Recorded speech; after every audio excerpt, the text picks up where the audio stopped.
ಒಬ್ಬ ಸಾಮಾನ್ಯ ಆರ್ಟಿಸ್ಟ್ ತನ್ನ ಅದ್ಭುತ ಪ್ರತಿಭೆಯಿಂದ ಜಗತ್ತಿನಲ್ಲಿ ಅತಿ ಪರ್ಫೆಕ್ಟ್ ನಕಲಿ ನೋಟುಗಳನ್ನು ಸೃಷ್ಟಿ ಮಾಡ್ತಾನೆ. ಆದರೆ ಈ ಕಥೆಯಲ್ಲಿ ನಿಜವಾದ ವಿಲನ್ ಯಾರು ಅನ್ನೋದು ನೀವು ಕೊನೆಯ 10 ನಿಮಿಷದವರೆಗೆ ಊಹೆ ಕೂಡ ಮಾಡೋಕ್ಕಾಗಲ್ಲ. ನೀವು ನೋಡಿದ್ದೆಲ್ಲ ಸತ್ಯ ಅಂತ ಅನಿಸುತ್ತೆ, ಆದರೆ ಕ್ಲೈಮ್ಯಾಕ್ಸ್ನಲ್ಲಿ ಒಂದೇ ಒಂದು ಟ್ವಿಸ್ಟ್ ಇಡೀ ಕಥೆಯನ್ನೇ ತಲೆ ಕೆಳಗೆ ಮಾಡುತ್ತೆ. ಹಾಗಿದ್ರೆ ಇವತ್ತು ಪ್ರಾಜೆಕ್ಟ್ ಗುಟೆನ್ಬರ್ಗ್ ಸಿನಿಮಾದ ಸಂಪೂರ್ಣ ಕತೆ ಕನ್ನಡದಲ್ಲಿ ನೋಡೋಣ.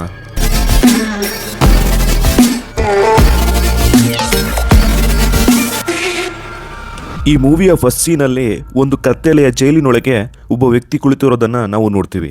ಅವನ ಹೆಸರು ಲೀ. ಅವನ ಮುಂದೆ ಒಂದು ಚಿಕ್ಕ ಕಾಗದದ ತುಂಡು ಇರುತ್ತೆ. ಅದರ ಮೇಲೆ ತನ್ನ ಕೈಯಿಂದ ತುಂಬ ಸೂಕ್ಷ್ಮವಾಗಿ ಒಂದು ನಕಲಿ ಸ್ಟಾಂಪನ್ನು ತಯಾರು ಮಾಡ್ತಾನೆ.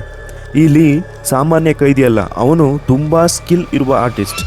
ಅವನು ಜೈಲಿನಿಂದ ಯಾರಿಗೋ ಒಂದು ಪತ್ರ ಕಳಿಸಬೇಕು ಅಂತಿರ್ತಾನೆ. ಆದರೆ ಒಂದು ಸಮಸ್ಯೆ ಇರುತ್ತೆ. ಆ ಪತ್ರವನ್ನು ಕಳಿಸಬೇಕಾದರೆ ಜೈಲಿನ ಪೋಸ್ಟ್ಮ್ಯಾನ್ $10 ಲಂಚ ಕೇಳ್ತಾನೆ. ಅದೇ ಸಮಯಕ್ಕೆ ಎದುರಿನ ಸೆಲ್ನಲ್ಲಿದ್ದ ಒಬ್ಬ ವಯಸ್ಸಾದ ಕೈದಿ ಏಕಾಏಕಿ ಅಸ್ವಸ್ಥನಾದಂತೆ ನಟಿಸಿ ಜೋರಾಗಿ ಕೂಗೋಕ್ಕೆ ಶುರು ಮಾಡ್ತಾನೆ. ಆದ್ದರಿಂದ ಪೋಸ್ಟ್ಮ್ಯಾನ್ನ ಗಮನ ಅತ್ತ ಹೋಗುತ್ತೆ. ಈ ಅವಕಾಶವನ್ನು ಬಳಸಿಕೊಂಡಲ್ಲಿ ಯಾರಿಗೂ ಗೊತ್ತಾಗದ ಹಾಗೆ ತನ್ನ ಪತ್ರವನ್ನು ಪೋಸ್ಟ್ಮ್ಯಾನ್ನ ಬ್ಯಾಗಿಗೆ ಹಾಕಿಬಿಡ್ತಾನೆ. ಆದರೆ ಆ ಪತ್ರ ಯಾರಿಗೆ ಹೋಗ್ತಿದೆ, ಯಾಕೆ ಕಳಿಸ್ತಾ ಇದ್ದಾನೆ ಅನ್ನೋದು ನಮಗೆ ಸಿನಿಮಾದ ಕೊನೆಯಲ್ಲಿ ಗೊತ್ತಾಗುತ್ತೆ. ಸ್ವಲ್ಪ ಹೊತ್ತಿನ ನಂತರ ಪೊಲೀಸರು ಲೀಯನ್ನು ಜೈಲಿನಿಂದ ಹೊರಗೆ ಕರ್ಕೊಂಡು ಹೋಗ್ತಾರೆ. ಆಗ ನಮಗೆ ಗೊತ್ತಾಗೋದು ಏನಂದರೆ, ಲೀ ಇಷ್ಟು ದಿನ ಥೈಲ್ಯಾಂಡ್ನ ಜೈಲಿನಲ್ಲಿದ್ದನು. ಈಗ ಹಾಂಗ್ಕಾಂಗ್ ಪೊಲೀಸ್ ಇನ್ಸ್ಪೆಕ್ಟರ್ ಹೋ ಅವನನ್ನು ತನ್ನ ಕಸ್ಟಡಿಗೆ ತಗೊಂಡಿರ್ತಾರೆ.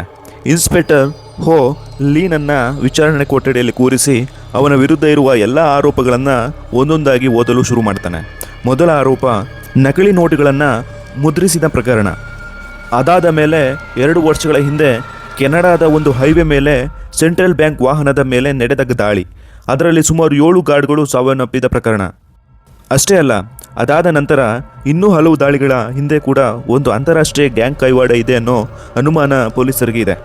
ಈ ಎಲ್ಲ ಪ್ರಕರಣಗಳಲ್ಲೂ ಲೀ ನೇರವಾಗಿ ಭಾಗಿಯಾಗಿದ್ದಾನೆ ಅನ್ನೋ ಆರೋಪ ಅವನ ಮೇಲಿದೆ. ಆದರೆ ಲೀ ಮಾತ್ರ ಯಾವಾಗಲೂ ಒಂದೇ ಮಾತು ಹೇಳ್ತಾನೆ, ಇದನ್ನೆಲ್ಲ ನಾನು ಮಾಡಿಲ್ಲ. ಇದರ ಹಿಂದೆ ಇರುವ ನಿಜವಾದ ಮಾಸ್ಟರ್ ಮೈಂಡ್ ಪೇಂಟರ್ ಅನ್ನೋ ಒಬ್ಬ ದೊಡ್ಡ ಮಾಫಿಯಾ ಗ್ಯಾಂಗ್ ಲೀಡರ್ ಅಂತ ಹೇಳ್ತಾನೆ.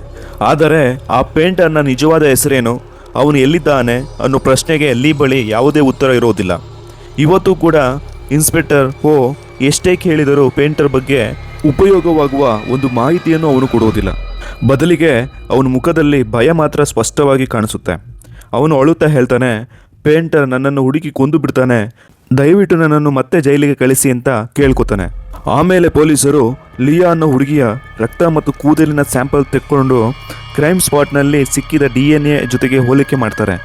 ರಿಸಲ್ಟ್ ಬಂದಾಗ ಎಲ್ಲರೂ ಶಕ್ ಆಗ್ತಾರೆ. ಯಾಕಂದರೆ ಪ್ರತಿಯೊಂದು ಸ್ಯಾಂಪಲ್ ಕೂಡ ಲಿಯಾ DNAಗೆ 100% ಮ್ಯಾಚ್ ಆಗ್ತಿರುತ್ತೆ. ಅಂದರೆ ಈ ಎಲ್ಲ ಅಪರಾಧದಲ್ಲಿ ಲೀ ಭಾಗಿಯಾಗಿದ್ದಾನೆ ಅನ್ನೋ ಬಹುತೇಕ ಮಾಹಿತಿ ಸಾಬೀತಾಗಿರುತ್ತೆ. ಆದರೂ ಪೊಲೀಸರು ಎಷ್ಟೇ ಒತ್ತಡ ಹಾಕಿದರೂ ಲೀ ತನ್ನ ತಪ್ಪನ್ನು ಒಪ್ಕೊಳ್ಳೋದಿಲ್ಲ. ಆದರೆ ಅದೇ ಸಮಯದಲ್ಲಿ ಪೊಲೀಸ್ ಸ್ಟೇಷನ್ವರೆಗೆ ಯುವನ್ ಅನ್ನೋ ಒಬ್ಬ ಹುಡುಗಿ ತನ್ನ ವಕೀಲ್ ಜೊತೆ ನಿಂತಿರ್ತಾಳೆ. ಅವಳು ಲಿಯಾ ಜಾಮೀನು ಮಾಡಿಸೋಕೆ ಬಂದಿರ್ತಾಳೆ.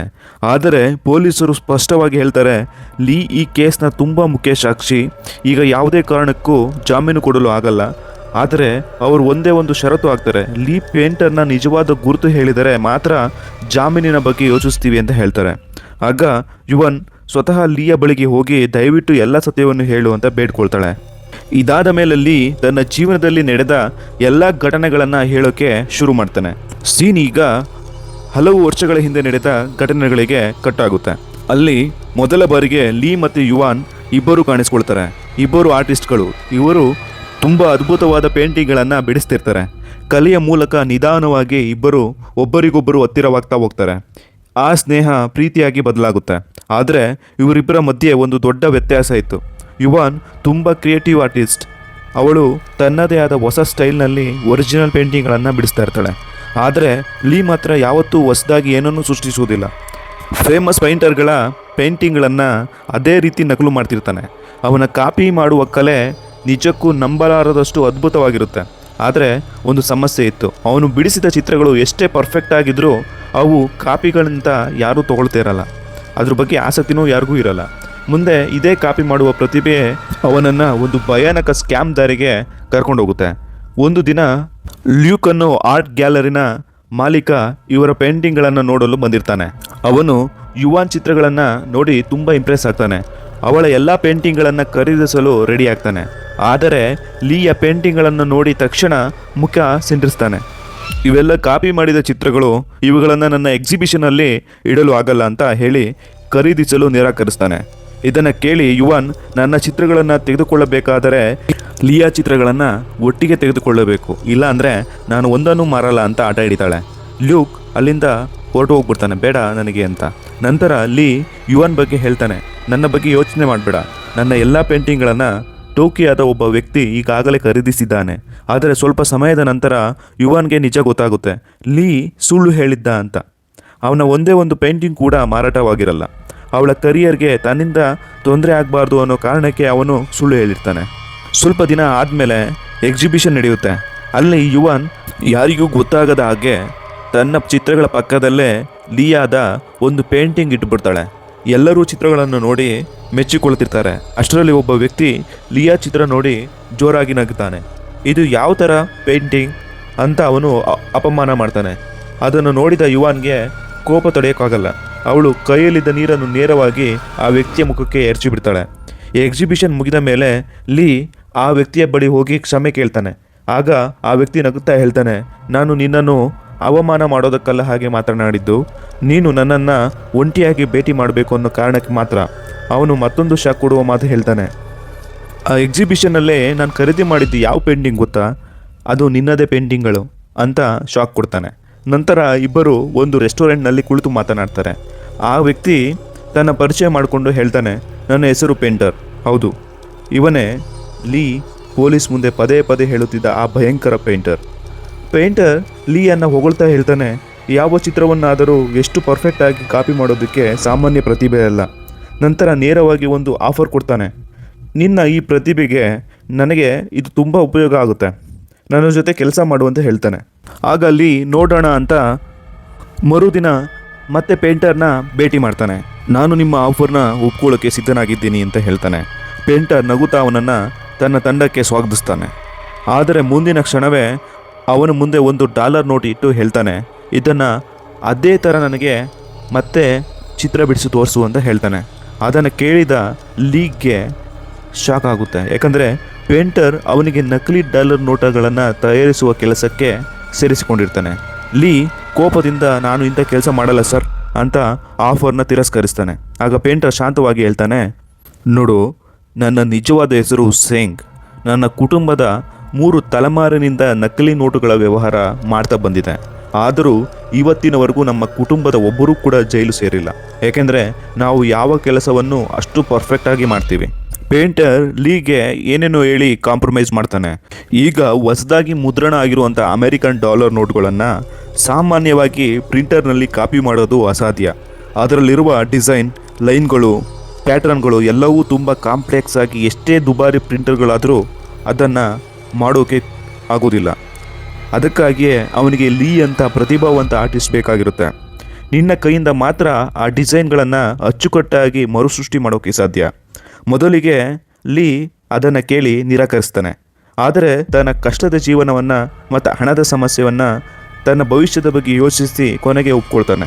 ಅದೇ ಸಮಯದಲ್ಲಿ ಯುವಾನ್ ಒಂದು ಆರ್ಟ್ ಎಕ್ಸಿಬಿಷನ್ಗಾಗಿ ಅಮೆರಿಕಕ್ಕೆ ಹೋಗಲು ರೆಡಿಯಾಗಿರ್ತಾಳೆ. ಲೀ ಅವಳಿಗೆ ಏನನ್ನೂ ಹೇಳದೆ ಮೌನವಾಗಿ ಅಲ್ಲಿಂದ ಹೊರಟು ಬಿಡ್ತಾನೆ. ಪೇಂಟರನ್ನು ಮತ್ತೆ ಮೀಟ್ ಮಾಡಿ ಅವರು ವಿಮಾನದಲ್ಲಿ ಕೆನಡಾಗೆ ಕರ್ಕೊಂಡು ಹೋಗ್ತಾರೆ. ಅಲ್ಲಿ ತನ್ನ ಸಂಪೂರ್ಣ ತಂಡವನ್ನು ಲೀಗೆ ಪರಿಚಯ ಮಾಡಿಕೊಡ್ತಾನೆ. ಆ ತಂಡದಲ್ಲಿರುವ ಪ್ರತಿಯೊಬ್ಬರೂ ನಕಲಿ ನೋಟು ತಯಾರಿಕೆಯಲ್ಲಿ ಹಲವು ವರ್ಷಗಳ ಅನುಭವ ಹೊಂದಿರುವ ತಜ್ಞರಾಗಿರ್ತಾರೆ. ಒಬ್ಬರಿಗೆ ಪ್ರಿಂಟಿಂಗ್ನಲ್ಲಿ ಪರಿಣಿತಿ, ಮತ್ತೊಬ್ಬರಿಗೆ ಪೇಪರ್ನಲ್ಲಿ, ಇನ್ನೊಬ್ಬರಿಗೆ ಕೆಮಿಕಲ್ನಲ್ಲಿ, ಹೀಗೆ ಪ್ರತಿಯೊಬ್ಬರೂ ಒಂದೊಂದು ಕೆಲಸದಲ್ಲಿ ಮಾಸ್ಟರ್ ಆಗಿರ್ತಾರೆ.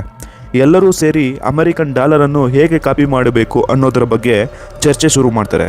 ಆಗ ನಮಗೂ ಒಂದು ವಿಷಯ ಗೊತ್ತಾಗುತ್ತೆ, ಅಮೆರಿಕ $1 ನಕಲು ಮಾಡೋದು ಅಂದರೆ ಮಕ್ಕಳ ಆಟವೇ ಅಲ್ಲ.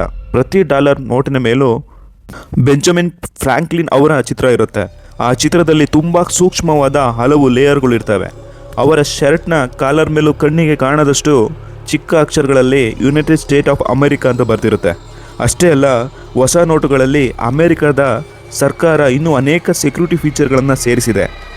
ಆದ್ದರಿಂದ ಸಾಮಾನ್ಯ ಪ್ರಿಂಟಿಂಗ್ ಮಾಡುವ ಮೆಷಿನ್ ಮೂಲಕ ಅದನ್ನು ನಕಲು ಮಾಡೋದು ಅಸಾಧ್ಯ.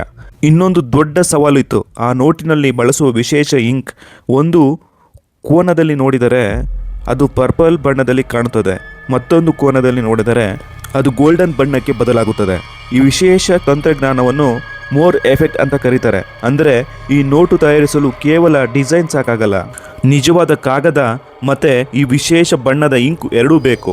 ಈಗ ಪೇಂಟರ್ನ ತಂಡ ಈ ಎಲ್ಲ ಸಮಸ್ಯೆಗಳಿಗೆ ಪರಿಹಾರ ಹುಡುಕಲು ಶುರು ಮಾಡ್ತಾ ಇರ್ತಾರೆ. ಅದರಲ್ಲೂ ಅತ್ಯಂತ ಕಷ್ಟದ ಕೆಲಸ ವಾಟರ್ ಮಾರ್ಕ್. ಅದಕ್ಕಾಗಿ ಅವರು ಪುರಾತನ ಚೀನಾದ ಕಲಾವಿದರ ತಂತ್ರಜ್ಞಾನವನ್ನು ಬಳಸಲು ತೀರ್ಮಾನಿಸ್ತಿರ್ತಾರೆ.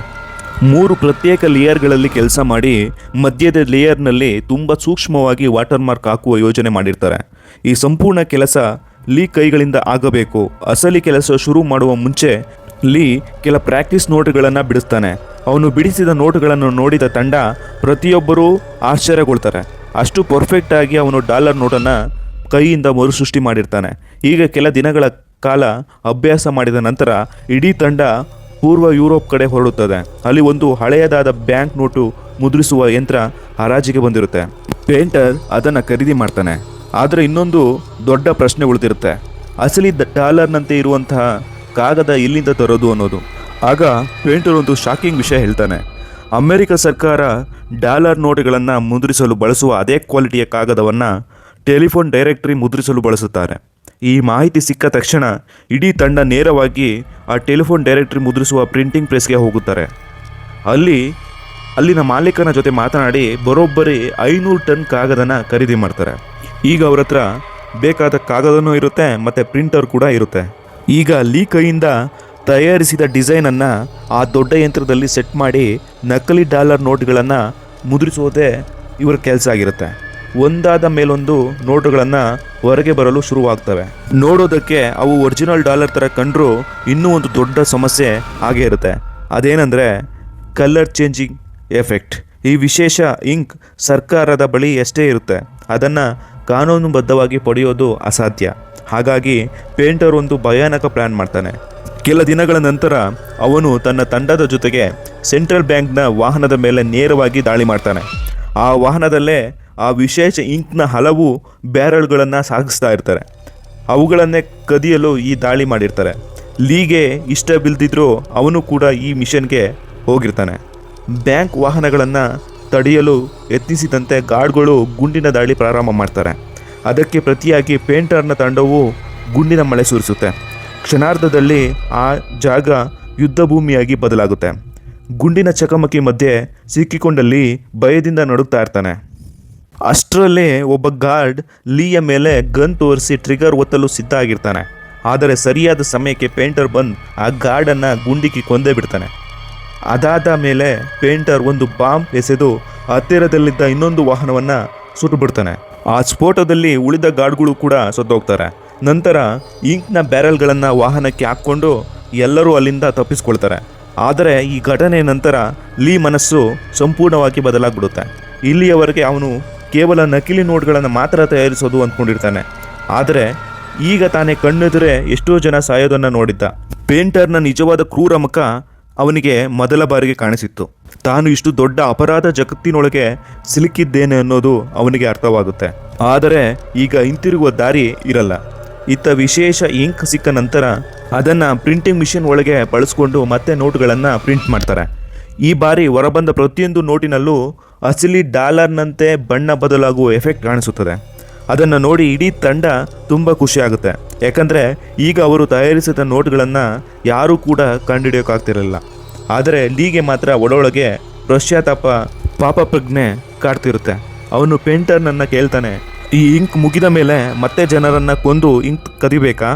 ಅದಕ್ಕಿಂತ ನಾನು ಈ ಇಂಕನ್ನು ತಯಾರಿಸಲು ಪ್ರಯತ್ನ ಮಾಡ್ತೀನಿ. ಆದರೆ ಪೇಂಟರ್ ಕೋಪದಿಂದ ಅವನ ಮೇಲೆ ಗದರಿಸ್ತಾನೆ. ನಿನ್ನ ಕೆಲಸ ಏನು ಅಂತ ಅದನ್ನು ಮಾತ್ರ ಮಾಡು ಅಂತ ಹೇಳಿ ಅವನ ಬಾಯಿ ಮುಚ್ಚಿಸ್ತಾನೆ. ನಂತರ ಪೇಂಟರ್ನ ಆದೇಶದಂತೆ ತಂಡದ ಸದಸ್ಯರುಗಳು ಸೂಟ್ ಕೇಸ್ನಲ್ಲಿ ನಕಲಿ ನೋಟುಗಳನ್ನು ತುಂಬಿಕೊಂಡು ಬೇರೆ ಬೇರೆ ದೇಶಗಳಿಗೆ ಕಳ್ಳ ಸಾಗಣೆ ಮಾಡೋಕ್ಕೆ ಶುರು ಮಾಡ್ತಾರೆ. ಹೀಗೆ ಅವನ ನಕಲಿ ನೋಟಿನ ಸಾಮ್ರಾಜ್ಯ ದಿನದಿಂದ ದಿನಕ್ಕೆ ಇನ್ನಷ್ಟು ದೊಡ್ಡದಾಗುತ್ತಾ ಹೋಗುತ್ತೆ. ಆದರೆ ಇಷ್ಟು ದಿನ ಅವರು ಯಾರಿಗೂ ಗೊತ್ತಾಗದಂತೆ ಕೆಲಸ ಮಾಡ್ತಿರ್ತಾರೆ. ಈಗ ಪೊಲೀಸರಿಗೆ ಅವರ ಚಟುವಟಿಕೆಗಳ ಬಗ್ಗೆ ಅನುಮಾನ ಬರಲು ಶುರುವಾಗುತ್ತೆ. ಈ ಕೇಸ್ನ ತನಿಖೆಯ ಜವಾಬ್ದಾರಿ ವಿಂಗ್ ಅನ್ನೋ ಅಂಡರ್ ಕವರ್ ಪೊಲೀಸ್ ಆಫೀಸರ್ಗೆ ಕೊಡಲಾಗುತ್ತೆ. ವಿಂಗ್ ಇನ್ಸ್ಪೆಕ್ಟರ್ ಹೋ ಜೊತೆ ಸೇರಿ ಪೇಂಟರ್ನ ಗ್ಯಾಂಗ್ ಪ್ರತಿಯೊಂದು ಚಲನವಲನಗಳ ಮೇಲೆ ಕಣ್ಣಿಡಲು ಶುರು ಮಾಡ್ತಾರೆ. ಒಂದು ದಿನ ಖರೀದಿದಾರನ ವೇಷದಲ್ಲಿ ನೇರವಾಗಿ ಗ್ಯಾಂಗ್ನ ಸದಸ್ಯನನ್ನು ಭೇಟಿ ಮಾಡ್ತಾನೆ. ಆ ಸಮಯದಲ್ಲಿ ಪೇಂಟರ್ನ ಕೆಲವು ಸದಸ್ಯರುಗಳು ಸಮುದ್ರದ ಮೇಲೆ ನಿಂತಿದ್ದ ಒಂದು ಬೋಟ್ನಲ್ಲಿ ಪಾರ್ಟಿ ಮಾಡ್ತಿರ್ತಾರೆ. ಆದರೆ ಅಲ್ಲಿ ಪೇಂಟರ್ ಮತ್ತು ಲೀ ಇಬ್ಬರು ಇರೋದಿಲ್ಲ. ವಿಂಗ್ ಅಲ್ಲಿ ನಡೆಯುತ್ತಿದ್ದ ಎಲ್ಲವನ್ನು ಸೂಕ್ಷ್ಮವಾಗಿ ಗಮನಿಸಿ ಯಾವುದೇ ಅನುಮಾನ ಬಾರದಂತೆ ಅಲ್ಲಿಂದ ಹೊರಟು ಹೋಗ್ತಾನೆ. ಆದರೆ ಪೇಂಟರ್ನ ನಿಜವಾದ ಆಗ ಈಗಷ್ಟೇ ಶುರುವಾಗಿರುತ್ತೆ. ಆದರೆ ಗೆಳೆಯರೇ, ಇಲ್ಲಿವರೆಗೂ ನೋಡಿದ್ದು ನೀವು ಈ ಕಥೆಯ ಅರ್ಧ ಮಾತ್ರ. ಮುಂದೆ ನಡೆಯೋದು ನಿಮ್ಮ ಊಹೆಗೂ ಮೀರಿದ್ದಾಗಿರುತ್ತೆ.